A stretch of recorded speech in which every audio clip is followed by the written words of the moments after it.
Il y a un gars dans son appartement qui a pressenti un voleur, parce que le mec avait une capuche, jogging et tout. Donc, délit de faciès, hein, oh. Et du coup, il le filme, et il va prendre du coup ce mec en flagrant délit de vol. Et il va le filmer en rigolant. Alors ça, j'ai pas compris pourquoi. On va regarder ça. Regardez, regardez attentivement. Regardez attentivement. Là, il a fait demi-tour vite fait. Et voilà, regardez les. Il est trop. Il met Chara là. Là, il met Chara.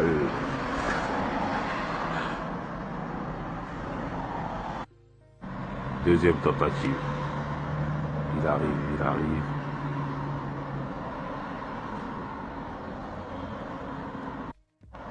Regardez. Oh là là là là là.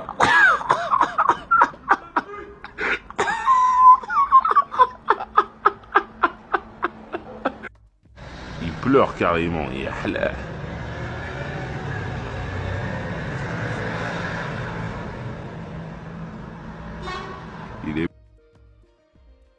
En fait, je pensais que le mec était tellement habitué à la sécurité que du coup, il rigolait parce qu'il trouvait ça normal. Mais quand on l'entend dire ouais là, j'ai compris en fait, c'est que il kiffe. Il kiffe. Bon.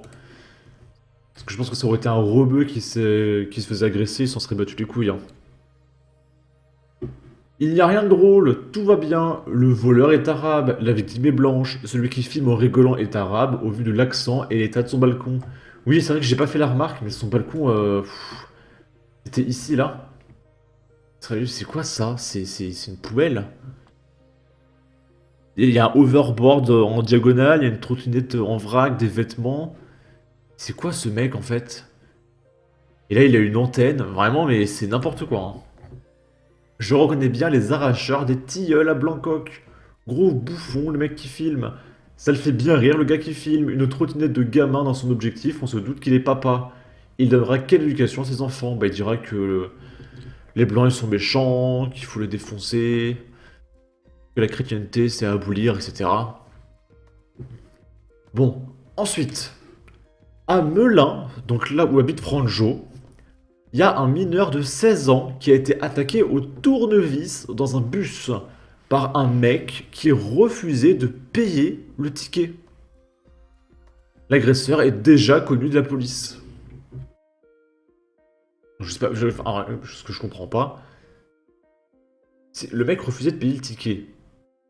Et c'est pas le contrôleur qui l'agresse, c'est le gamin. Alors je comprends pas le rapport, on va lire ça.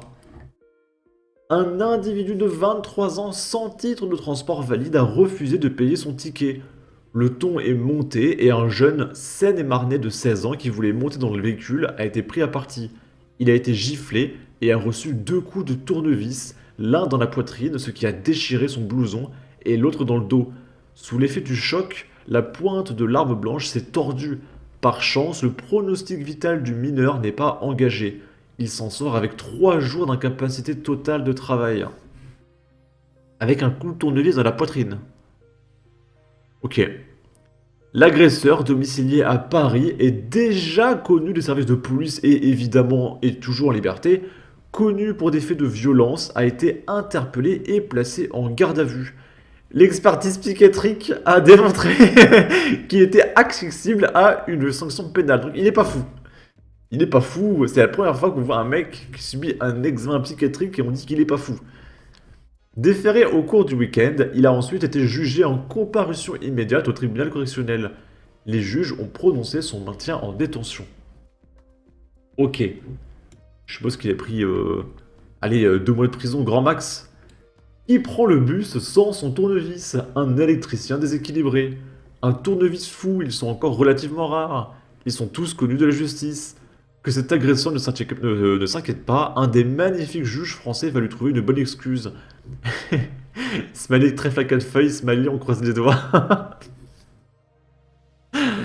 Bonjour, comme d'habitude dans Macronie, un fait divers de plus en ordinaire. Déjà connu, mais en liberté. Normal en France. L'agresseur Kevin ou Matteo. Ici, On est à Marignane, dans le 13. Un passant refuse de lui donner une cigarette. Donc évidemment, il sort également son tournevis, si sauvagement que la victime a un poumon de perforé. Alors je sais pas ce qui se passe, il y a une épidémie de tournevis maintenant, le couteau s'est démodé. Peut-être qu'ils ont vu que le couteau, les mecs survivaient trop. Parce que c'est trop fin un couteau, donc la plaie elle se referme. Alors qu'un tournevis, tu sais que tu peux broyer le mec. Et là t'es sûr de le tuer. Donc préparez-vous les copains, on est passé à l'épidémie de tournevis. Un homme âgé d'une quarantaine d'années a été sauvagement agressé dans la nuit de lundi à mardi à Marignane, Bouches-du-Rhône, a appris le Figaro d'une source policière. La victime, lourdement touchée au dos, aurait selon ses dires été attaquée pour du tabac. Les faits se sont produits peu après minuit. L'homme, né en 1981, se promenait tranquillement dans les rues de la commune lorsqu'il a été abordé par un individu lui réclamant une cigarette. Peu enclin à lui en donner une, il a alors continué son chemin en ignorant ce dernier. C'est là qu'il a reçu une pluie de coups à l'arme blanche.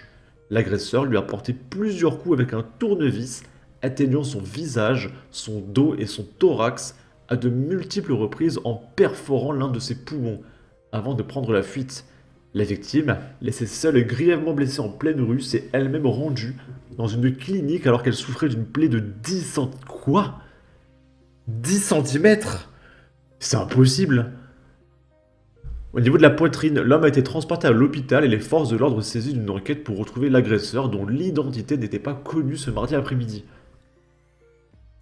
Donc t'es en train de me dire que le mec avait une plaie de 10 centimètres, poumon perforé, et qu'il a eu le temps et la force de se rendre lui-même à l'hôpital et on a réussi à le soigner. Et vraiment, ça me paraît invraisemblable. Hein. Ou alors ce mec a une force surhumaine. Le coup classique de la cigarette et à la moindre réponse négative, ça te plante.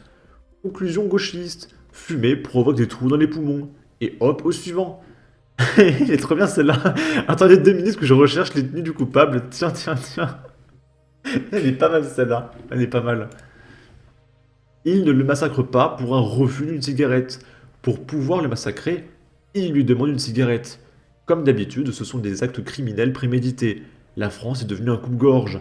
Un rappel élémentaire, c'est pour vous tuer qu'il vous demande une cigarette. Bon, en tout cas, n'hésitez pas à donner votre avis, votre opinion, à partager, liker, commenter. Ça aidera au référencement de la vidéo sur YouTube. Abonnez-vous, suivez-moi sur Twitter et à la prochaine pour de futures vidéos. Ciao!